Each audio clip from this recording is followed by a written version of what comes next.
तैयारी बिल्कुल कांग्रेस पार्टी की पूरी है, बल्कि ज़मीनी स्तर पे तो कांग्रेस की मौजूदगी जो है और जिस प्रकार से कार्यक्रम कांग्रेस के चल रहे हैं, तो निश्चित रूप से कांग्रेस पूरी तरह से तैयार है। और मैं भी करीब अब आज बल्कि क्या 18 तारीख है, 17, मेरे को भी पूरे 2 महीने हो गए। 18 जून को मैंने शुरुआत की थी और बिल्कुल हम तैयार हैं। और इलेक्शन का जो शेड्यूल अनाउंस हुआ है उसका सब स्वागत करते हैं बड़ी उत्सुकता से, चाहे राजनीतिक लोग हों वो भी और चाहे प्रदेश की जनता हो, उनको इस चुनाव का इंतज़ार था। इस बार चौधरी परिवार से सिर्फ आप ही चुनाव लड़ेंगे या माताजी भी चुनाव लड़ रही हैं?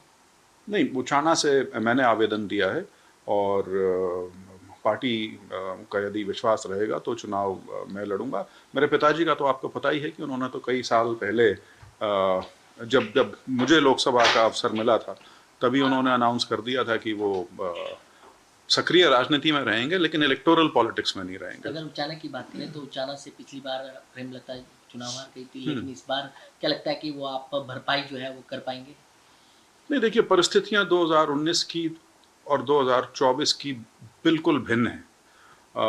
बल्कि अब जो मुकाबला वहाँ पे है वो तो सिर्फ कांग्रेस और बीजेपी का है, जो स्थिति बाकी पूरे प्रदेश में भी है।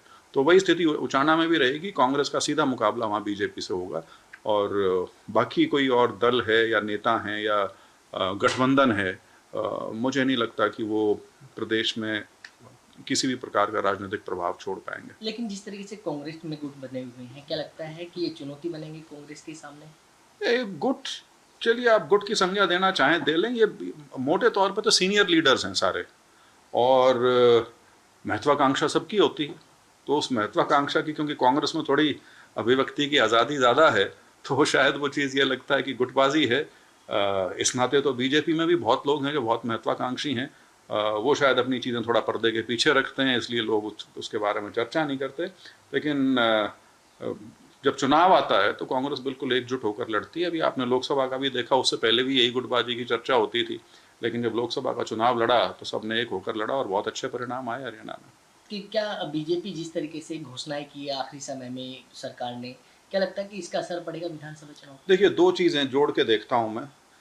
जिस प्रकार से 13 मार्च को नायब सैनी जी को मुख्यमंत्री बनाया गया और पहले वाले मुख्यमंत्री जी को हटाया गया, मंत्रिमंडल बदला गया, गठबंधन ख़त्म किया गया, उसके 2 दिन बाद इलेक्शन अनाउंस हो गए लोकसभा के। तो नायब सैनी जी को ना तो लोकसभा इलेक्शन के टाइम में कुछ करने का मौका मिला और वही स्थिति अब होगी। अब ये घोषणाएं जो हैं ज़्यादातर पिछले 1 हफ्ते में हुई हैं और कल इलेक्शन अनाउंस हो गया, तो सारी घोषणाएं जो हैं वो घोषणाएं ही हैं।